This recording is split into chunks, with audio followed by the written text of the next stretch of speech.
মুক্তির মন্দির সোপান তলে কত প্রাণ হলো বলিদান। আপু, আর কতক্ষণ পরে তোর ইলেকশন? ছুটি দেন না? একটু পরে, আর কয়েক ঘন্টার মধ্যেই ভোট গ্রহণ শুরু হবে। এ সময় ছুটির তো কোনো প্রয়োজন নাই।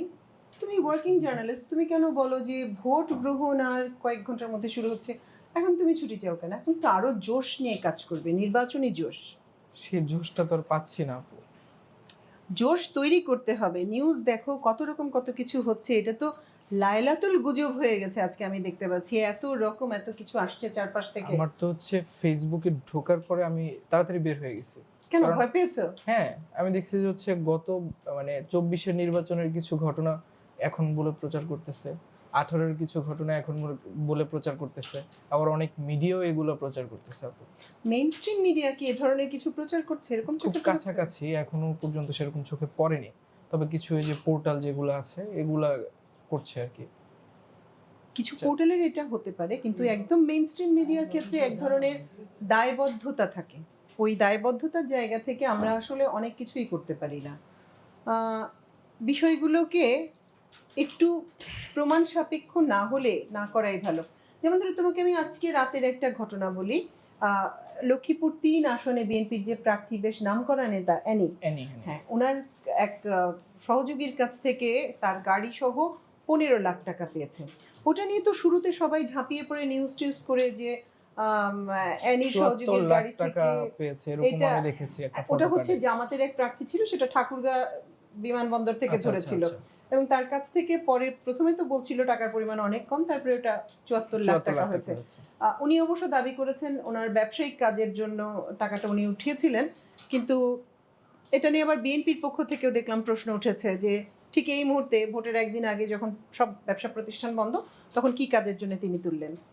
এরকম একটা আছে, কিন্তু তিনি বোধহয় পরে কিছুটা অসুস্থ হয়ে যান। পুরো বিষয়টা এখনো পরিষ্কার হয়নি, এক ধরনের অস্বচ্ছতা আছে। কিন্তু অ্যানির ক্ষেত্রে বিষয়টা যেটা হয়েছে, ওখানে কিন্তু কোনো অস্বচ্ছতা নাই। ওনার নির্বাচনী কেন্দ্রে টাকা দেওয়ার জন্য টাকাগুলি তুলেছিলেন, তাদের কাছে কাগজপত্র ছিল, বাজেটের মধ্যে ছিল, মানে সব নথিপত্রই তাদের কাছে ছিল। পরে আবার যাকে আটক করা হয়েছিল টাকা সহই তাকে ছেড়ে দেওয়া হয়েছে। কিন্তু প্রথমে যেভাবে খবরটা প্রচার করতে শুরু করলো, সেটার মধ্যে কিছুটা অবজেকশন আছে। আমার মনে পড়ে যে একটা মেইন স্ট্রিম মিডিয়াতে আমি দেখেছিলাম যে 80 লাখ বা এরকম কিছু অ্যামাউন্ট এনের গাড়ি থেকে জব্দ করা হয়েছে। না না না, ওটা 15 লাখ ছিল। মানে অনেক রকমই আসলে ছড়াতে থাকে। বিশেষ করে ভোটের আগের দিন খুব রিস্কি একটা সময়, গুজব থাকে। তারপর ওই যে তুমি বললা গত নির্বাচনে, তার আগের নির্বাচনের ফুটেজ টুটেজ ব্যবহার করে দাবি করা হচ্ছে যে এটা হয়েছে। এরকম জামাতেরও কিন্তু অনেককে ধরেছে, আটক করেছে, পরে ছেড়ে দিয়েছে, কারণ দেখা গেছে যে তারা আসলে সত্যতা মিলেনি। না, অস্ত্র সহ আটক, টাকা সহ আটক এরকম বলা হচ্ছে, কিন্তু ওই সত্যতা পাওয়া যায়নি, ফলে তাদেরকে ছেড়ে দেওয়া হয়েছে। এই যে একটা মিস ইনফরমেশন চারদিকে ছড়াচ্ছে, এটার জন্যই খবর প্রকাশ করার আগে, প্রচার করার আগে একটু বুঝে নেওয়া যে আমি কি প্রচার করছি। কারণ আর কয়েক ঘন্টা বাকি মাত্র নির্বাচনের। এই পরিস্থিতিতে এসে আমি যদি এলোমেলো কথা বলতে থাকি, তাহলে মানুষ তো নেবে, মানুষ তো বিশ্বাস করবে যে একটা দায়িত্বশীল মিডিয়ার পক্ষ থেকে এই ধরনের কথাবার্তা বলা হচ্ছে। আচ্ছা আপু, আজকে তো সারাদিন প্রচুর কাজ করা হয়েছে। একটা প্রশ্ন আপনাকে করতে ভুলে গেছিলাম, সেটা হচ্ছে যে ধরুন আমি যদি ভোট কেন্দ্রে যাই বা কেউ যায়, আমি তো এবার ভোট দিতে পারছি না, কেউ যদি যায় ভোট কেন্দ্রে, তখন দেখে যে তার ভোট আগেই কেউ দিয়ে দিয়েছে, ওই মুহূর্তে তার করণীয় কি হতে পারে বা সিস্টেমটা কি হবে আসলে? তুমি যেটাকে বলছো, যদি আমি ঠিকমতো বুঝতে পারি, তো এটাকে বলা হয় হচ্ছে টেন্ডার ভোট। আচ্ছা, টেন্ডার ভোটটা হচ্ছে তুমি গিয়ে দেখলাম যে তোমার আগে তোমার ভোটটা কেউ দিয়ে চলে গেছে, যেটা গত 3 নির্বাচনে খুব কমন সিনারিও ছিল। প্রতিবারই দেখা গেছে যে আমার হয়ে আমার ভোট কেউ দিয়ে গেছে। তো এরকম ক্ষেত্রে সাধারণভাবে যেটা নিয়ম, সেটা হচ্ছে ভোট তুমি দাওনি, তুমি জানো তোমার ওখানে সাইন নাই, তোমার ওখানে আঙুলের ছাপ নাই।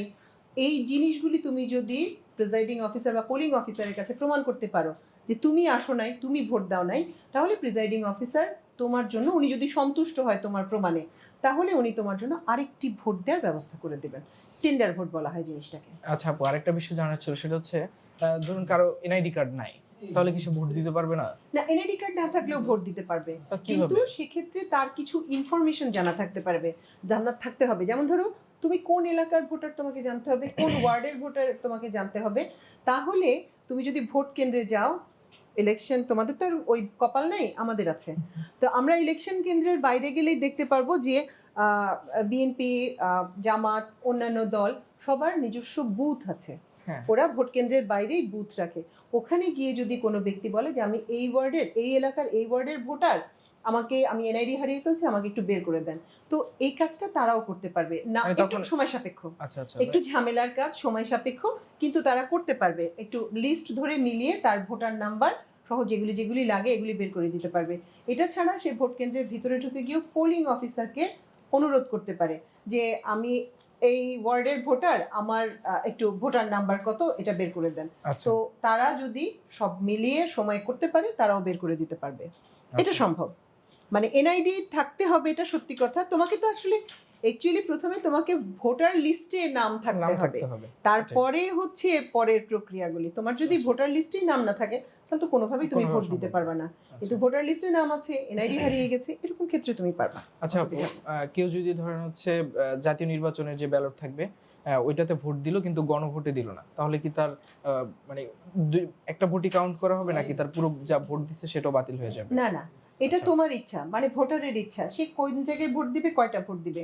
এমন যদি মনে হয় যে সে গণভোটে অংশগ্রহণ করবে কিন্তু জাতীয় সংসদ নির্বাচনে সে ভোট দিবে না, সে সেটাও পারে। কিন্তু শর্ত হচ্ছে তুমি যেই দুইটা ব্যালট পেপার নিলা, হুম। সেই দুইটা ব্যালট পেপারই তোমার বাক্সে ফেলতে হবে। কোনোভাবে যদি তুমি ওইটা নিয়ে বের হয়ে আসো এবং আইন শৃঙ্খলা রক্ষাকারী বাহিনীর কোনো সদস্য বুঝতে পারে তোমার কাছে ব্যালট আছে, তাহলে কিন্তু এটা শাস্তিযোগ্য অপরাধ। তুমি কোনোভাবেই আচ্ছা ব্যালট সহ বুথ থেকে বেরোতে পারবে না। আচ্ছা আপু। এখানে আরো কিছু জিনিস আসলে খেয়াল করা দরকার বুথের যেমন? নিয়মের ক্ষেত্রে। যেমন ধরো এর আগেও আমরা একদিন জিনিসটা নিয়ে আলোচনা করেছি, কিন্তু আলোচনাটা সম্ভবত পূর্ণাঙ্গ ছিল না। সেটা হচ্ছে ফোন নিয়ে বুথে যাওয়া। ফোন নিয়ে তুমি নির্বাচন কেন্দ্রে যেতে পারবা, তুমি সেলফি তুলতে পারবা, যেটা হালে খুব জনপ্রিয়, টিকটক করা। টিকটক করা, তুমি কেন্দ্রে গিয়ে টিকটকও করতে পারবা, কিন্তু ওই ফোন সহ তুমি বুথে ঢুকতে পারবা না। বুথ মানে কি বুঝতে পারছো তো? হ্যাঁ, যেই যেখানে জায়গাটায় হচ্ছে তুমি, ব্যালট পেপার হ্যাঁ, ফেলবো যে তুমি বক্সে। ব্যালট কালেক্ট করবা, কালেক্ট করে তুমি গোপন কক্ষে যাবা, সেখানে গিয়ে তুমি ভোট কাকে সিল দিলা, বের হয়ে এসে তুমি ভোটটা বাক্সে ফেলবা। এই সময়টা, এই জায়গাটা হচ্ছে বুথ, এবং এই জায়গায় তুমি মোবাইল ফোন নিয়ে যেতে পারবা না, এটা পৃথিবীর কোনো দেশে পারে না। কারণ পসিবল। এগুলির কিছু সরাসরি সমস্যা আছে। ধরো আমাদের দেশের ক্ষেত্রে যে পরিস্থিতি, ভোট দিয়ে আসলা, বের হলা, প্রার্থীর লোকজন তোমাকে ধরবে, কই দিয়ে আসছিস ভোট, হ্যাঁ। ভিডিও দেখা। আর না হলে তো যদি দেখাতে না পারিস, মাইরালাম, কাইটালাম, কুইটালাম, নানা কিছু ওই যে আবার যারা ভোট ঘটতে পারে। ভোট বিক্রি করে তাদের জন্য হ্যাঁ, এটা আবার বড় ধরনের প্রমাণ সমস্যা। হিসেবে দেখা কাকে দিলি, তুই তো টাকা নিয়ে গেছিলি। তো এই জিনিসগুলি, এগুলি তো আসলে ভোটের নিয়ম না কোনোভাবেই। হ্যাঁ। এগুলি এড়ানোর জন্য বুথের মধ্যে পৃথিবীর কোনো দেশেই ফোন নিয়ে যাওয়া যায় না। Allow না। সেক্ষেত্রে তুমি ফোন নিয়ে কেন্দ্রে যেতে পারবা। বুথে ঢোকার আগে তুমি তোমার কারো ফোনটা কারোর কাছে। কাছে হ্যান্ড ওভার করবা, সে রাখবে, তারপরে তুমি ভোট দিবা। এই জিনিসটা আচ্ছা আপু, যেমন মোবাইলের ক্ষেত্রে প্রযোজ্য, তেমন সাথে যদি বাচ্চা থাকে আমাদের মতো মানুষের ক্ষেত্রে, সাথে একটা করে ল্যান্ডিশ প্যান্ডিশ নিয়ে যাওয়া, এটার ক্ষেত্রেও প্রযোজ্য। বাচ্চা যদি খানিকটা এই যে- বড় হয়, বোঝার মতো, যে সিল টিল ইত্যাদি, সেক্ষেত্রে বুথের মধ্যে বাচ্চা নিয়ে ঢোকা যাবে না। বাচ্চা বাচ্চার কোলে কথা- আছে, বুঝতে পারছে না, ইটস ওকে। বাচ্চার কথা বলছেন তখন একটা কথা মনে পড়লো, কেউ যদি অসুস্থ হয়ে যায় হুম। সেখানে হচ্ছে কি প্রাথমিক চিকিৎসার কোনো ব্যবস্থা থাকবে কিনা, বা নির্বাচন কমিশন থেকে এরকম কোনো পূর্ব নির্দেশনা ভোট ঘোষণা কেন্দ্রে- ছিল কিনা? ভোট কেন্দ্রে প্রাথমিক চিকিৎসার ব্যবস্থা থাকবে। আচ্ছা। দ্বিতীয়ত হচ্ছে তাদের কাছে যে নাম্বারটা থাকবে, খুব দ্রুত অ্যাম্বুলেন্স যাতে ভোট কেন্দ্রে চলে আসতে পারে, সেই ব্যবস্থা প্রিজাইডিং অফিসার করতে পারবে। এগুলি স্বাভাবিকভাবেই ভোট কেন্দ্রে থাকে, এটার মধ্যে কোনো ঝামেলা নেই। আর একটা জিনিস বোধহয় বলা দরকার, আমি শুরুতে যখন বলতে শুরু করলাম মোবাইলের বিষয়টা, সেটা হচ্ছে আমাদের অনেকেই এখন হিজাব করে, নিকাব করে। আচ্ছা তো ভোটার যখন বুথের মধ্যে ঢোকে তখন কিন্তু তার পরিচয় শনাক্ত করতে হয়। আচ্ছা, আমাদের ন্যাশনাল আইডিতে দেখবা চেহারাটা দেখাতে হয়, দেখাতে হয়। পরিচয় শনাক্ত করার জন্য যে তুমিই কিনা। তো ওই ক্ষেত্রে যারা নিকাব ব্যবহার করে তাদের হয়তো যে অফিসার থাকবে, মহিলা সচরাচর মেয়েদের যে হ্যাঁ, কেন্দ্রগুলো থাকে নারী অফিসারই থাকে, এই কোশ্চেনটা আমি করতে চাচ্ছিলাম আর কি। নারী অফিসারই সাধারণত থাকে। তো তাদেরকে পরিচয় শনাক্তের জন্য হয়তো নেকাব খুলে মুখ দেখাতে হতে পারে। এটা এটা একটা সম্ভাবনা, এটা হতে পারে। একটু জিনিসটা আসলে কেন বলা, এক ধরনের মানসিক প্রস্তুতি রাখা যে এই পরিস্থিতিটা ঘটতে পারে। আচ্ছা আপু, ইলেকশন তো শেষ হবে, ভোটও গণনা হবে, আসলে ফলাফল কবে ঘোষণা হতে পারে আপনার কাছে কি মনে হয়? প্রথমটা হচ্ছে আমাদের নির্বাচন কমিশন বেশ কয়েকদিন আগে বলছে, যেহেতু দুটা ভোট ভোটের সময় বাড়ানো লাগবে। হয়েছে, ভোট গণনার যে প্রসেসটা, আমাদের দেশে কিন্তু কখনো 2 ভোট একসাথে হয়নি। সাধারণত যেটা হয়েছে সেটা হচ্ছে জাতীয় নির্বাচনে ভোট হয়েছে, গণভোট হয়েছে কয়েকবার, সেটা শুধুই শুধু গণভোট গণভোট হয়েছে। হয়েছে। তো ভোট কাউন্ট করতে হয়েছে একটা। এক্ষেত্রে যেহেতু জাতীয় পর্যায়ে সারা দেশে ভোট হচ্ছে এবং ভোট একসাথে 2টা, কাজেই ব্যালট গণনায় কিছুটা সময় হয়তো লাগবে। তো প্রথমে আমাদের নির্বাচন কমিশন বলেছিলেন কিছুটা দেরি হবে। এখন আমরা শুনতে পাচ্ছি যে হয়তো কালকে দুপুর, অর্থাৎ শুক্রবার দুপুর হয়ে যেতে পারে ভোট গণনা শেষ হতে হতে। আমার মনে হয় আমাদের মানে শুক্রবার দুপুর হতে হতেই চিত্র পরিষ্কার হয়ে যাবে যে আমাদের আসলে দেশে কে আসতে যাচ্ছে। আর একটা জিনিসও আছে, আমাদের অফিসে কিছুক্ষণ আগে প্রধান উপদেষ্টার প্রেস সচিব এসেছিলেন। তো শফিক ভাই বলছিলেন যে যদি খুব দ্রুত সম্পন্ন হয়ে যায়, ওনারা আশাবাদী খুব দ্রুত যদি সম্পন্ন হয়ে যায়, সকালের মধ্যে যদি ভোট গণনা সম্পন্ন হয়, তো ওনারা বিকালের মধ্যে শপথ টপথ পড়িয়ে ক্ষমতা ছেড়ে মানে দিয়ে এক চলে কথায় যেতে রাজি। রোজার আগে তারা তো ওনারা তো রোজার আগে যেতেই চাচ্ছেন, রোজার আগে তো আরো কিছু সময়ও আছে। যদি কালকের মধ্যে প্রক্রিয়া সম্পন্ন হয় তাহলে তো 13 তারিখের মধ্যেই বলা যায় যে সবকিছু গোছানো হয়ে যাবে। বাকিটা হচ্ছে আল্লাহর ইচ্ছা। আমরা আশা করি শান্তিপূর্ণভাবে ভোট সম্পন্ন হবে, ফলাফল সম্পন্ন হবে এবং যারা আসবেন এবং যারা পরাজিত হবেন তারাও মেনে নেবেন। আরেকটা কনফিউশন ছিল যে জাতীয় পরিচয়পত্র বা ভোটার নাম্বার যেটা আর কি, এই বিষয়টা নিয়ে ওই দিন একটা কথা হয়েছিল, আমার সেটা মনে নেই, যদি আরো একবার বলতেন আপু। ভোটার নম্বর পাওয়া নিয়ে বোধহয় তুমি আমাকে বুঝিয়েছিলে এবং সেটা আমি আরেক দফা ব্লান্ডার করেছি। সেটা হচ্ছে এরকম, সেদিন আমার মোবাইলে ওটা ডাউনলোড করার কথা ছিল অ্যাপটা, আমি এখন পর্যন্ত ডাউনলোড করিনি এবং এই আর কয়েক ঘন্টা পর তোমরা দিবা না, আমি তো ভোট দিব, আমি কিন্তু এখনো জানি না আমি কোন কেন্দ্রে গিয়ে ভোট দিব। এটা একটা এখনো slip কনফিউজিং দেয় নাই? সিচুয়েশন। কেউই স্লিপ দিয়ে যায় নাই এবার বাসায়, এবং আমার মনে হয় না এবার আর স্লিপের সিস্টেম আছে। এবং মজার জিনিস হচ্ছে আমরা তো গুগলে নানা কিছু সার্চ করি, বারবার সার্চ করতে থাকি। তো এবার আমি ভোটার স্লিপ, ভোটার নাম্বার ইত্যাদি দিয়ে আমি এক দফা সার্চ করতে বসছিলাম এমনি আউট অফ কিউরিওসিটি। দেখলাম একটা দুইটা শব্দ লেখার পর বাকিটা এমনি চলে আসছে। তার মানে সাধারণ মানুষের মধ্যে বিষয়টা নিয়ে এখনো জিজ্ঞাসা প্রচুর, অনেক। কিভাবে করবে, কি করবে। তুমি আমাকে সেই অ্যাপের বিষয়টা আরেকবার বুঝাও, কোন অ্যাপ জানি নামটাই ভুলে গেছি আমি। এটা হচ্ছে আপু স্মার্ট ইলেকশন ম্যানেজমেন্ট বিডি আর কি। স্মার্ট ইলেকশন ম্যানেজমেন্ট এটা হচ্ছে অনেকগুলো অ্যাপস আছে, আরো অনেকগুলো যে যাদের ওয়েবসাইট আছে দলগুলোর, তারাও এখানে এরকম একটা ব্যবস্থা রেখেছে। তো এটা হচ্ছে নির্বাচন কমিশন থেকে, তো এখানে তথ্যের কোনো হচ্ছে মানে অসামঞ্জস্যতা নেই। সুতরাং এই অ্যাপসটা মানে হচ্ছে সবচেয়ে আমার কাছে ভালো লেগেছে এবং খুবই ফাস্ট। তো হচ্ছে প্রথমে হচ্ছে আপনার যেই জাতীয় পরিচয়পত্র বা এনআইডি, ওইটার যে নাম্বারটা, ওইটা হচ্ছে আপনার এখানে দিয়ে তারপর আপনার জন্ম তারিখ যেটা, সেটা দিলেই হচ্ছে আপনি এখানে ঢুকতে পারবেন আর কি, লগ ইন করতে পারবেন এক কথায়। তারপরে হচ্ছে আপনি যেই আসনের সেটা সিলেক্ট করবেন, আপনার বিভাগ কোনটা সেটা সিলেক্ট করবেন, বিভাগ সিলেক্ট করার পরে আপনার জেলা কোনটা, জেলার কত নাম্বার আসনে আপনি, যেমন আমার ভোলাতে হচ্ছে 4টা আসন, আমার ভোলা 3-এ, তখন আমি ভোলা 3 সিলেক্ট করব। তারপরে ওইখানে হচ্ছে আপনার হচ্ছে তথ্য খুঁজুন এরকম একটা অপশন থাকবে, সেই অপশনে ক্লিক করার পরে আপনার এনআইডি কার্ড এবং হচ্ছে জন্ম নিবন্ধনের যেই জন্ম তারিখ যেটা, সেটা দেওয়ার পরে হচ্ছে অটোমেটিক আপনার ভোটার কার্ড, আপনার কেন্দ্র, তারপর হচ্ছে ভোটার নাম্বার সবকিছুই চলে আসবে আর কি। আচ্ছা, এটা হচ্ছে স্মার্টফোনের মাধ্যমে করতে হবে। আরেকটা সিস্টেম আমি জানি, সেটা আমি কি করতে জানি চোখে পড়লো, সেটা হচ্ছে 105, এই নাম্বারে যদি কেউ ম্যানুয়ালি ফোন করে তার একই জিনিস তোমার বলছিলা যে ন্যাশনাল আইডি নাম্বার, তারপরে হচ্ছে তোমার জন্মসাল, জন্ম তারিখ দিতে হবে, এইটুকু দিলে ওরাও তোমাকে বলে দিবে। আরো কিছু প্রশ্ন করবে, আরো সহজ হয়ে যায়। হ্যাঁ, কারণ যাদের স্মার্টফোন নেই তারা হচ্ছে বাটন ফোন দিয়ে এটা করতে পারবে। নাম্বারটা হচ্ছে 105।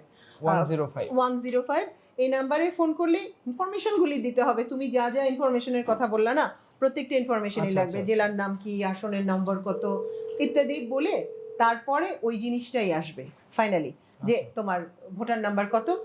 স্লিপ ওইটার অত দরকার হবে না, তবে যদি কেউ স্লিপ নিতে চায় তাহলে সেটাও কিন্তু সম্ভব। সেক্ষেত্রে ধরো ওই যে বললাম ভোটের বাইরে যে দলগুলো, রাজনৈতিক দলগুলো বুথগুলি বসাবে, আচ্ছা, তাদের কাছে গেলেও তারা তারা দিয়ে দিবে। বের করে এবং আমি দিবে। দেখেছি মানে রাস্তার পাশেই যে মানে প্রত্যেকটা এলাকায় এখন থেকে হচ্ছে মানে হ্যাঁ। ইয়েগুলো দিয়ে দেওয়া হচ্ছে, ওরা স্লিপ ওই নাম্বারগুলো কারণেই আরকি। ওই কারণেই ওরা বসছে নানান জায়গায় যাতে ওই সুবিধাটা করা যায়, এবং হুম, তাদের কাছে ওই ইনফরমেশনগুলি দিলে ইনফরমেশন তারাও গুলো তোমার আছে। ভোটের কেন্দ্র, ভোটার নাম্বার, যে ভোটার নাম্বার এবং ভোটার সিরিয়াল, দুটো তো দুই জিনিস। হ্যাঁ, হ্যাঁ, একটা হচ্ছে ভোটার হিসেবে তোমার নাম্বার, আর নাম্বার দ্বিতীয়টা হচ্ছে যে কেন্দ্রে তুমি ভোট দিতে যাচ্ছ সেখানে সেই কেন্দ্রের সিরিয়াল। সিরিয়ালটা। হ্যাঁ, এরা এর পুরোটাই তোমাকে ওরা সাহায্য করবে, ওরা বলে দিবে। আচ্ছা, আচ্ছা। এটা ওই ওই যে চৌকি বিছিয়ে বসেছে না এখন, টেবিল হ্যাঁ, নিয়ে হ্যাঁ, বসেছে হ্যাঁ, যে হ্যাঁ, হ্যাঁ। ইয়ে করে করে ওইসব জায়গায় গেলেও গেলেই আসলে পাওয়া বলবে। যাবে। সবার বাসার সামনেই মনে হয় একটা দুটো একটা করে দুইটা আছে। আছে। আমি আসার টাইমে অনেকগুলো দেখছি আজকে। হ্যাঁ, হ্যাঁ, এগুলি কালকেও থাকবে, ভোট হওয়া পর্যন্ত থাকবে। আপু একটা বিষয় কি খেয়াল করছেন? যে হচ্ছে আগে যেমন ঈদে মানুষজন বাড়িতে যাওয়ার যে একটা উপচে পড়া ভিড়, আমি গত কয়েকদিনে নিউজে বলেন, ফিল্ডে বলেন, রাস্তাঘাটে বাসায় যাওয়ার সময় মানুষ এরকম ভাবে বাসায় যাচ্ছে। মানে এটা অকল্পনীয় যে মানে ভোট দিতে মানুষ বাসায় যাচ্ছে। এটা আমি কখনো দেখি নাই ঈদ ছাড়া। এটা একটা মজার জিনিস, সেটা হচ্ছে আমরা সব সময় নিউজ করে আসছি নারীর টানে বাড়িতে বাড়ি যাচ্ছে, বাড়িতে বাড়ি যাচ্ছে। ফিরছে। এবার হচ্ছে ভোটের টানে ভোটের টানে। বাড়িতে ফিরছে। জিনিসটা দেখো, ভোটের সময় মানুষ চাকরি বাকরি যারা করে, ঢাকার তো বেশিরভাগই ভাসমান, ভাসমান। এরা যখন বাড়ি ফিরে ভোটে তখন কিন্তু তার একটা বোনাস পায় হুম, ঈদের। হুম। এটা আলাদা দায়িত্ববোধ থাকে যে বাড়িতে বাবা মা আছে বা কেউ আছে, তাদের জন্য তাদেরকে একসাথে উৎসব পালন করার জন্য যেতে হবে। এবার কিন্তু ওই ওই জিনিসটা দায়বদ্ধতা থেকে কেউ এবং যাচ্ছে না। এবং হচ্ছে যারা মানে হচ্ছে নিম্ন আয়ের, মধ্যম আয়েরও তারা কিন্তু মাসের মাঝামাঝি সময়, এই সময়টা তাদের হাতে টাকাও থাকে না, না, কিন্তু তারা দ্বিগুণ বাড়িতে যাচ্ছে। তিনগুণ ভাড়া হ্যাঁ, দিয়ে ভাড়া দিয়ে তারা তাও বাড়িতে যাচ্ছে। ভোট দিতে যাচ্ছে। হ্যাঁ, এটাই হচ্ছে দেশের প্রতি দায়বদ্ধতা। এই দায়বদ্ধতা আসলে নিজের কাছে, কারণ নিজের দেশের প্রতি তো মানুষ সবকিছু বাদ দিয়ে এখানকার কাজকর্ম, দুটা দিন ছুটি পেয়েছে তাতেই সবাই ছুটে যাচ্ছে বাড়িতে। যাওয়া আসার পরিস্থিতি ভালো না, কারণ হচ্ছে এত তো আমাদের ট্রান্সপোর্ট নাই, বা যেভাবে মানুষ ফিরছে ট্রেনে সেই ঈদের মতো উপচে পড়া ভিড়। একদম ছাদে উঠে একদম ভরা। হ্যাঁ, আমরা দেখলাম সদরঘাটে একই রকম ভিড় ঈদের মতো, এবং ভাড়াও হাঁকাচ্ছে দ্বিগুণ তিনগুণ। এই সব কিছু দিয়ে, সব ধরনের স্যাক্রিফাইস করে মানুষ বাড়ি যাচ্ছে শুধু ভোটটি দিতে। এটা কিন্তু আলাদা কোনো উৎসব না, আলাদা কি মানে আমরা যেমন ঈদ করি একটা আলাদা উৎসব, অথবা পূজার সময় উৎসব, সেটা কিন্তু না। এটা হচ্ছে একটাই জিনিস, দেশের প্রতি দায়বদ্ধতা, এবং এই ভোটটাই এখন উৎসব। আমাদের জাতীয় জীবনে গত কয়েক বছরের মধ্যে সবচেয়ে বড় জাতীয় উৎসব হিসেবে আমাদের কাছে আসছে এই ভোট। এবং সম্ভবত, আমি তো একদম স্বাধীনতার পর থেকে এখন পর্যন্ত কথা বলতে পারবো না, কিন্তু আমি যে কটা ইলেকশন দেখেছি, আমরা সাধারণভাবেই খুব উৎসব নিয়ে নির্বাচন করি, কিন্তু এবারের মতো এই উৎসব আমি আমার জীবনে আগে কখনো দেখিনি। উৎসবটা আমি ঢাকাতে কখনো দেখি নাই। তারপর হচ্ছে আমি যখন গ্রামে ছিলাম তখন নির্বাচনের সময় চায়ের দোকানে ব্যাপক পরিমাণ আনন্দ উৎসব তোমরা তো একটা থাকতো। প্রকৃত নির্বাচন দেখোই নাই। হ্যাঁ, কিন্তু এবার আমি হচ্ছে একটা নিউজে দেখলাম যে নির্বাচন উপলক্ষে মেহেদির উৎসব হচ্ছে। হ্যাঁ, হ্যাঁ, হ্যাঁ, এটা মেহেদি কল্পনা নাইট করা যায়? ইলেকশন মেহেদি নাইট। ইলেকশন মেহেদি নাইট, যেটা ঈদে হয়, মেয়েরা প্রচুর পরিমাণে হয়, মেহেদি হ্যাঁ, হ্যাঁ। মেহেদি দেয় ঈদের আগে, কিন্তু এই ইলেকশনে এই জিনিসটা হয়েছে, মানে এটা অকল্পনীয়। ভাবলেই মানে ভিতর থেকে কেমন যেন একটা আনন্দ চলে আসে আপু। মানুষের মধ্যে স্বতঃস্ফূর্ততা সাংঘাতিক। ব্যাপক। আসলে সবচেয়ে বেশি আশা করব এই যে স্বতঃস্ফূর্ততা, এইটার মর্যাদাও যেন আমাদের যারা দায়িত্ব নিতে যাচ্ছেন, রাজনৈতিক দলগুলো, রাজনীতিবিদরা, তারা যেন একটু বুঝতে পারেন যে কি কারণে মানুষের এত আগ্রহ। জুলাই পরবর্তী সময়ে আমরা যা দেখে এসেছি, আজকের দিনে দাঁড়িয়ে, গত 17 বছরে দাঁড়িয়ে, অথবা বাংলাদেশের গত 54 বছরের মধ্যে সবচেয়ে অপেক্ষার নির্বাচন হচ্ছে এটা। সবচেয়ে মানে কি বলবো, ভেতর থেকে আসা নির্বাচন এটা। এটা যদি ওনারা একটু বুঝতে পারেন এবং পরবর্তীতে ওইভাবে ওনারা পদক্ষেপ নেন দেশের জন্য, দেশের কথা ভেবে, তাহলে বোধহয় এই সব কিছু সফলতা পাবে। সবচেয়ে বড় কথা হচ্ছে তাহলে জুলাই সফলতা পাবে। রাইট। মানে তাদের অবশ্যই মনে রাখা উচিত, তারা যেই মানুষকে দেখছে, তাদের জন্য ভোট দিতে যাচ্ছে, এটা হচ্ছে যে 1400 জন মারা গেছে এবং যারা আহত হয়ে হসপিটালে আছে, চোখ হারায় ফেলছে, মগজ হারায় ফেলছে, হ্যাঁ, হাত পা হারায় ফেলছে, শুধু তাদের জন্য। অবশ্যই তাদের মনে রাখা উচিত, এই যারা জুলাই যোদ্ধা ছিল, জুলাই প্রাণ দিয়েছে, শহীদ হয়েছে, তাদের।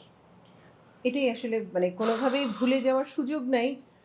তারপরেও যে সমস্ত আশঙ্কা বা শঙ্কা আমাদের মধ্যে তৈরি হচ্ছে, এগুলি কিছু বাদ দিয়ে আমরা যেন আসলে কালকে ঠিক এই সময় এসে একটা উৎসব মুখর আয়োজনের মধ্যে দিয়ে আমাদের এই অফিস চিটচ্যাটটা করতে পারি, এটাই চাই আসলে সবচেয়ে বেশি। এ কারণেই চলো আসো বলি সবাইকে যে ভোট দিতে হবে অবশ্যই হ্যাঁ হামার মার্কায়।